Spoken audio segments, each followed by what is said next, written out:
Hello everyone, welcome to my YouTube channel steno aspirant with Khushi. आज का dictation योजना पत्रिका से होगा। आप लोग डिक्टेशन को लिखने के बाद कमेंट करके ज़रूर बताइएगा आपको डिक्टेशन कैसी लगी।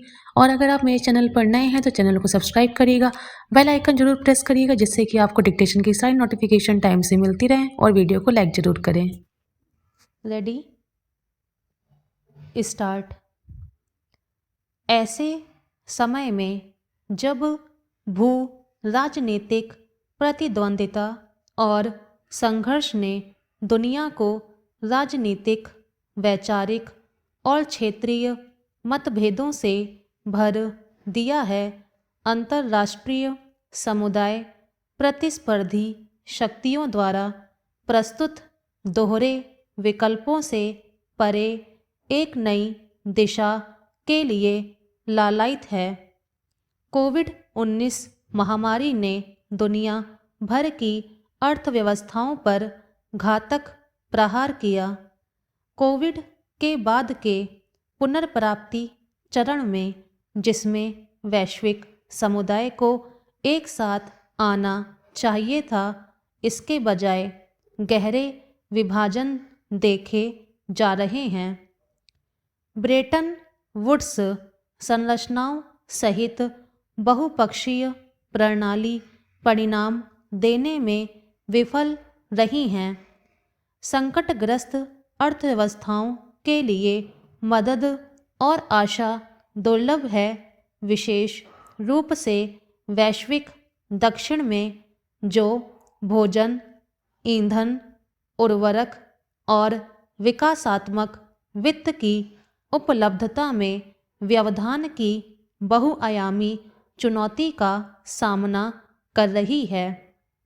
यह भू-राजनीतिक उथल-पुथल के महत्वपूर्ण मोड़ पर है कि भारत ने G20 के अपने नेतृत्व, अपने मूल्य आधारित दृष्टिकोण, वैश्विक सहयोग पर बल देने और सभी के लिए शांति और प्रगति के मानव केंद्रित दृष्टिकोण के माध्यम से शेष दुनिया के लिए एक उदाहरण स्थापित किया है।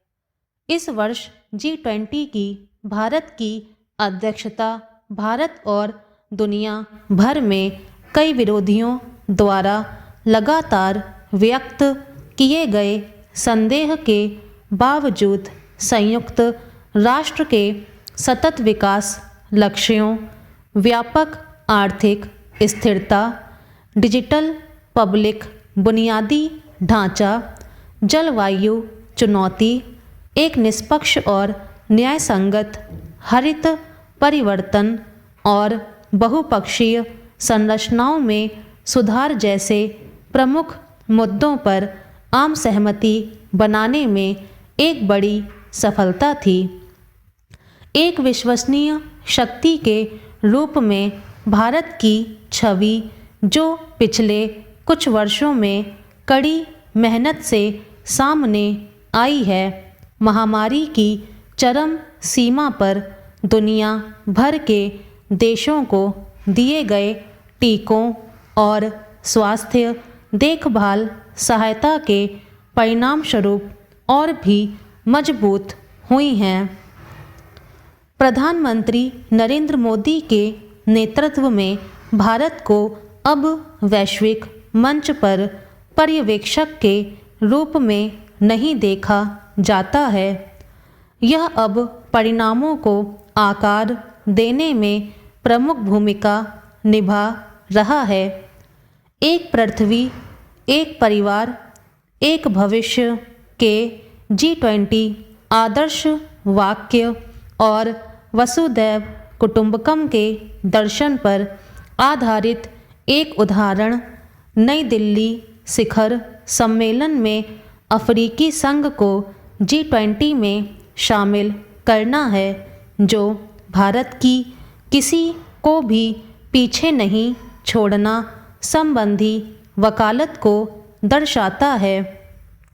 यह महत्वपूर्ण विकास, जो G20 संरचना को अधिक प्रातिनिधिक बनाता है, वैश्विक दक्षिण के एक सच्चे मित्र के रूप में भारत की भूमिका पर प्रकाश डालता है।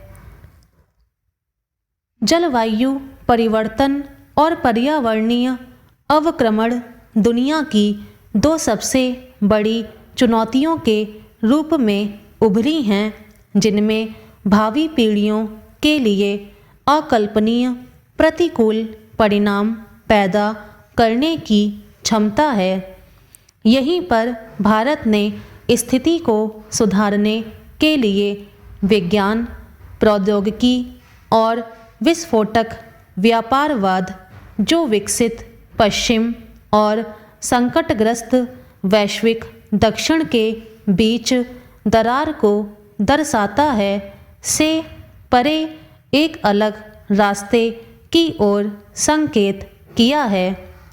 भारत ने एक नई नैतिक दिशा निर्देश की पेशकश की है, जिसे पहली बार ग्लासगो में पीएम मोदी ने मिशन लाइफ के माध्यम से समझाया था, जो व्यक्तिगत व्यवहार को वैश्विक जलवायु कार्रवाई विमर्श को केंद्र में रखता है। स्टॉप।